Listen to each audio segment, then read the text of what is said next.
All right, the SEC got a record 14 teams into the NCAA tournament, and we're not here to debate necessarily the validity of that. If you want to hear about that, our guys on the basketball side of things had a show this morning getting you ready to go for March Madness. You can check that out on the YouTube channel. But you know what?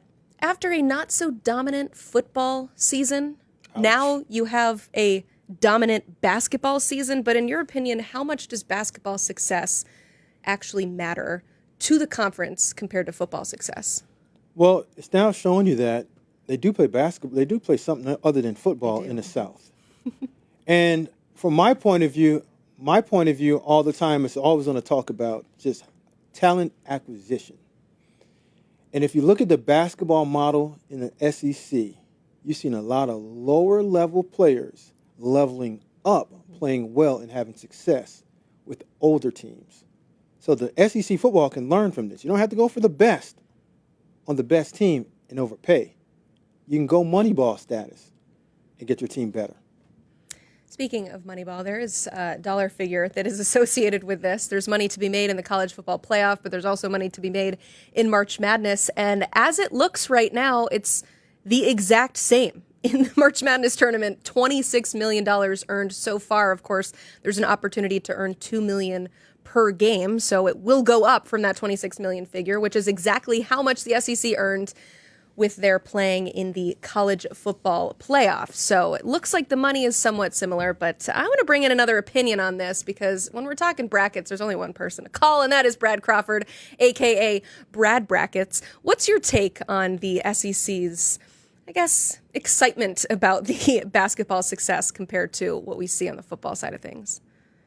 The biggest question for me, Emily, is how many of these 14 teams are going to get to the second weekend? And then of those remaining squads, how many get to the Final Four in San Antonio? That's the ultimate question. No one's going to remember this season 5 years from now that the SEC set a record with, more than a dozen teams in if a few of those teams don't get to San Antonio at the Final Four. You've got Auburn, you've got Tennessee, you've got Florida, now one of the hottest teams in the country, 2 number 1 seeds, the Tigers and the Gators. If those teams don't make it past, the Sweet 16, then it's probably a failure this postseason. We've seen Greg Sankey have the microphone the last several weeks, pounding his chest about the SEC. Well, all that matters now is how the end of this story is written a couple weeks from now in April when March Madness is over. How many of these SEC teams are going to be able to avoid upsets, unlike the last couple NCAA tournaments, and ultimately get past the second weekend? Brad, happy St. Patrick's Day, man. You just killed the entire mood of the SEC basketball play this year. Too green. Listen, greatest conference ever, first and foremost. And they're going to get a national championship out of this, regardless of how you see it. If saying someone's going to get upset, it's a tournament. Someone's going to get upset. But we are going to crown a national championship from the SEC. Blank that statement. When you have 14 of 68 teams, the chances are pretty high you're going to get a crack at that final game, right? Yeah. And then Cooper Flagg injury for Duke. Duke is probably the overall tournament favorite, and that's the one program the SEC knows it's going to have to get past, probably in the Elite Eight or Final Four to get there. So I think there's 4 or 5 SEC teams that are capable of cutting down the nets, but who knows? Maybe a 9 seed Georgia, maybe Texas A&M, maybe Kentucky under Mark Pope, first-year coach. Maybe one of those outside teams in the mid-tier of the conference gets hot and gets to San Antonio. Or just Bama. Or Bama.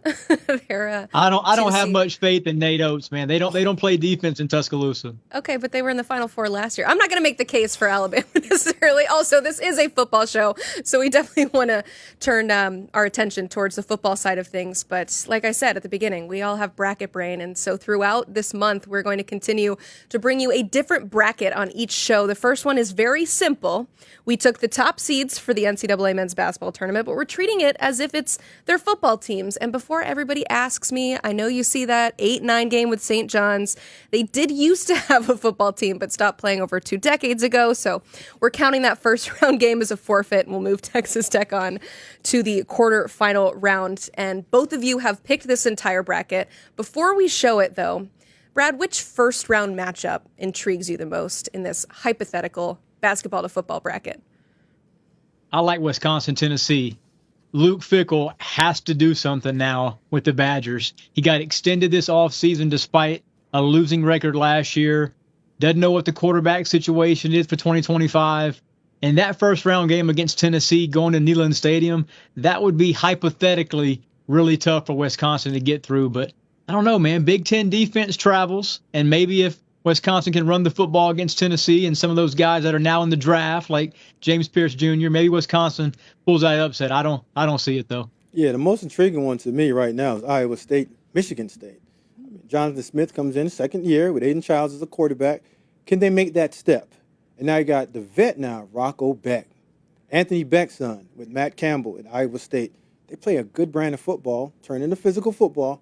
And when you put that ball in the air, that's secondary. They usually pull it down, led by Jeremiah Cooper. I try to get at Vanderbilt, but that's a whole nother thing. See, there's so much fun with these hypothetical football matchups that we're going to see. Actually, we're not going to see these on the court because we just kind of made up this bracket based on the seeds. But either way, let's go ahead and show Smoke's bracket so you can see what he thinks is going to happen. So again, not a whole lot of excitement in that first round, but looking at the quarterfinals, we got Florida over Tennessee, moving on to the semis. You've got Texas Tech over Auburn, Alabama over Houston, Iowa State over Duke. The Final Four, Florida, Texas Tech, Alabama, Iowa State. In the national championship between Florida and Alabama, the Crimson Tide coming out on top from the football side of things. Let's quickly run through Brad's bracket here, and we have two big discrepancies that I want to point out. He has Auburn beating Texas Tech, moving on to that next round, and he also has Duke over Iowa State, moving on to the Final Four. And so I will start with you, Brad, here. What do you like about Auburn over Texas Tech in that second round? I like Hugh Freeze with his back against the wall here with the Tigers. I mean, he went in the portal and got Oklahoma quarterback Jackson Arnold. He's got to be the guy this year for the Tigers. There's no Jarquez Hunter to rely on to get you 1,000 yards. He's got Cam Coleman, who will be a sophomore this season, had a great 5-star freshman year last fall. This is the year for Auburn. I think the win total is 7.5. They're one of the teams that I'm most confident in getting the over this season, this fall in the SEC. I think Auburn is a much improved team. I think they would win that matchup. And then Duke, Darian Mensah. They overpaid for Tulane's quarterback. They did. But Manny Diaz showed in year one at Duke that, he's going to kind of keep it going and finish what Mike Elko started there in Durham. Now, Brad, you understand that styles makes fights. And the way that Auburn wants to play the game is they want to play grass basketball, not physical basketball. Texas Tech going out in the portal, fortified in their trenches, and going with a strong running game with Quentin Joyner from USC transfer that came in. He understands that at the end of the season, it's about physical football. Ohio State showed you.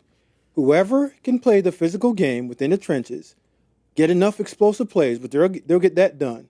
But killing the clock, stopping the ball from being scored in your red zone, that's a formula. Let's not go up to the Hugh Freeze chucking and ducking and throwing the ball around the yard with his new quarterback or his new receivers. We still play football that's being ran and tackled between the line of scrimmage. And Smoke, you liked Iowa State over Duke here. Both of you guys have talked about each other's quarterbacks. Is that what it came down to for you here? Well, quarterback play, but yes, secondary play for Iowa State. Right. Iowa State was one of the top 5 teams last year in turnovers, in terms of getting the ball back, and they have a ball hawk back there. I spoke about him earlier, my man, Jeremiah Cooper. You put the ball up in there, and I know that you said they overpaid for Mensah, and they probably did. But we're going to show you when we beat them in the game that you throw the ball enough, we're going to pick it off. And when we do pick it off, we score touchdowns. So all that money being spent, the secondary is going to make you pay.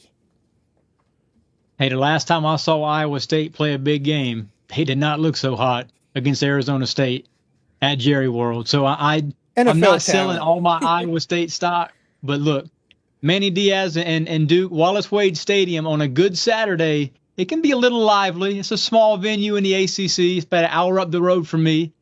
But imagine 40,000 the hype behind this game. Look, man, What if Duke hosted a playoff game this season? I mean, that'd be the wildest parity-filled season ever in college football. But the ACC, outside of Clemson, it is pretty open, so it's not out the realm of possibilities. Yeah, and again, like I said, styles makes fights. And I don't think that you want to really go like play against Iowa and Matt Campbell and the way that he gets his team prepared at the end of the season. I believe you guys will start out hot and you'll ride that little Mensa train. But once you come back and you start playing quality football, trench war football, and getting the ball back on defense to score more points, yeah, I'm going to bet on my man, Rocco Beck, veteran with the better quarterback and a better head coach that's done this longer. This is his second year with Manny Diaz. We understand what Diaz did at the other place that he was at. I have more faith in Matt Campbell and Rocco Beck beating Duke head-to-head, even if it's a home game. Okay, well, either way, you both have Florida and Alabama winning their semifinal matchups, no matter who it is that they're competing against. So let's talk about this national championship game between Florida and Alabama.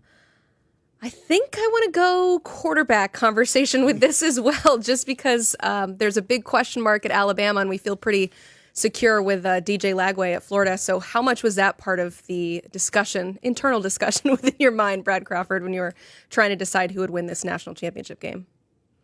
Man, y'all got me hating on DJ again. And look, I'm picking Alabama because Alabama is my preseason dark horse to win the SEC. And I say dark horse lightly because you don't get many opportunities to pick Alabama in the preseason as a dark horse. But right now, Georgia, Texas, there are some other schools in the SEC probably on better footing right now.